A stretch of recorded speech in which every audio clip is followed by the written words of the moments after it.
Hey, dans cette vidéo, je vais t'expliquer pourquoi tu n'arrives pas à avoir des résultats et à progresser dans la salle de sport, d'accord? Ça fait presque 12 ans que je m'entraîne et à chaque fois que je vais au gym, je vois des gens faire ces mêmes erreurs. Je vais te parler de ces erreurs aujourd'hui. Donc, première erreur que la plupart du monde font, c'est prendre trop de temps de repos, d'accord? Beaucoup de monde, après leur série, ils vont ouvrir leur téléphone, se reposer 3, 4, 5 minutes, leur corps refroidit.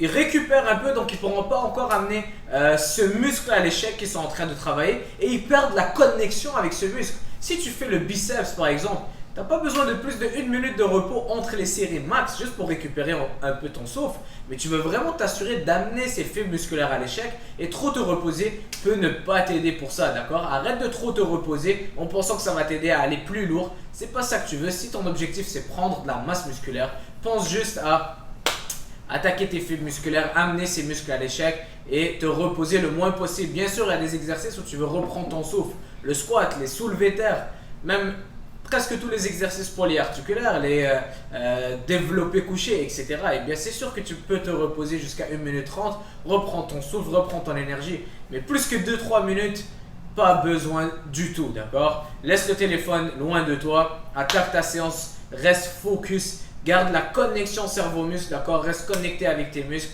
Et même dans tes temps de repos, c'est vraiment juste pour te préparer à la prochaine série.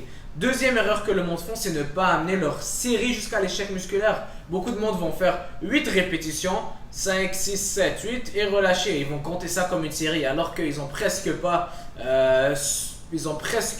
souffert durant cette série. C'était tellement facile. Et donc, ils vont compter ça comme une série. Et là, ils vont se dire, ah, ben, j'ai fait une série, il m'en reste 2 autres.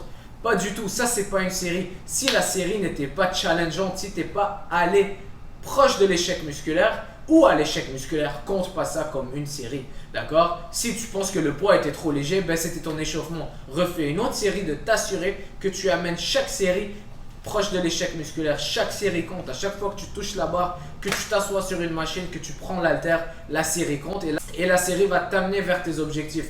Donc assure-toi d'amener chaque série à l'échec musculaire. Il n'y a pas de série inutile, d'accord? Si tu n'as pas amené la série à l'échec ou proche de l'échec, ne compte même pas ça comme une série. Fais-en d'autres, c'était juste un échauffement, d'accord? Si tu as pris 30 kilos par exemple, tu en as fait 8 parce que ton programme te dit de faire 8, mais tu sens que tu peux en faire 10, 12, continue à faire 10, 12. Arrêter à 8 ne va servir à rien, d'accord? Amène chaque série à l'échec. Troisième erreur que le monde font, faire mal les exercices, d'accord?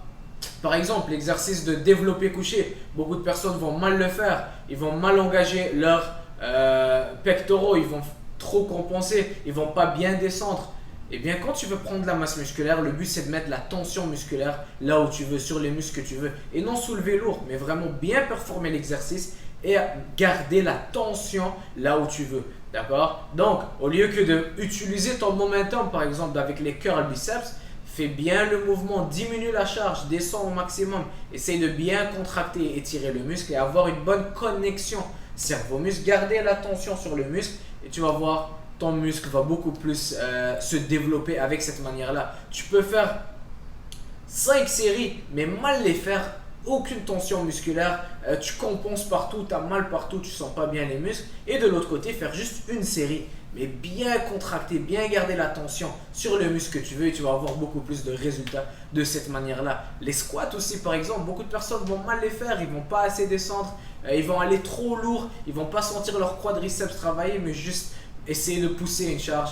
Vraiment essayer de focuser à bien faire l'exercice, maîtriser le mouvement avant d'aller lourd. Lorsque tu fais bien un exercice, tu n'as pas besoin d'ajouter beaucoup de poids. Lorsque tu fais correctement l'exercice, tu n'as pas besoin d'ajouter beaucoup de poids et tu vas voir, tu vas sentir les bons muscles brûler. D'accord?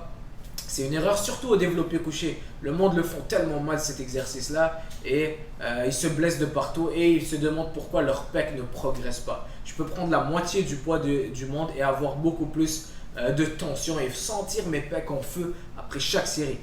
Quatrième erreur que le monde font, ils ne sont pas assez constants. La constance est très très importante lorsque tu veux atteindre ton corps de rêve, d'accord? Ça ne va pas se faire en 3 sessions par semaine, c'est pas assez. Il faut faire minimum, d'après moi, 5 sessions par semaine. Tu peux même aller à 6 et même à 7 par semaine, d'accord? Bien sûr, c'est pas à chaque jour que la session va être une session de malade, mais tu peux même faire 7 entraînements semaine. Beaucoup de personnes ont peur de trop s'entraîner. Ensuite de ça, ils pensent que leurs muscles vont disparaître. C'est pas le cas. 3 sessions, c'est pas assez. Minimum 5 sessions par semaine et le faire pour des années. Pas en 1 mois, 2 mois que tu vas transformer ton corps, mais donne-toi du temps, reste constant. Ça sert à rien, je vois des gens aller à la salle de sport, vraiment s'entraîner comme des malades pendant quelques semaines et ensuite de ça ils disparaissent, ils laissent tomber. Ça sert à rien, je préfère que tu t'entraînes peut-être la moitié de toute ton intensité, mais garder ça au long terme et faire ça pendant des années et des années. Tu verras beaucoup plus de progrès. Donc voilà quelques erreurs que la plupart du monde font à la salle de sport et qui les empêchent de voir réellement des résultats. Du monde qui vont au gym, qui vont à la salle de sport pendant des années, mais qui ont le même physique. Ils ne progressent pas. Si tu te demandes pourquoi, voilà quelques raisons pourquoi. Regarde la vidéo qui s'affiche sur l'écran, ça peut t'aider pour la suite. Et on se voit très bientôt. Ciao!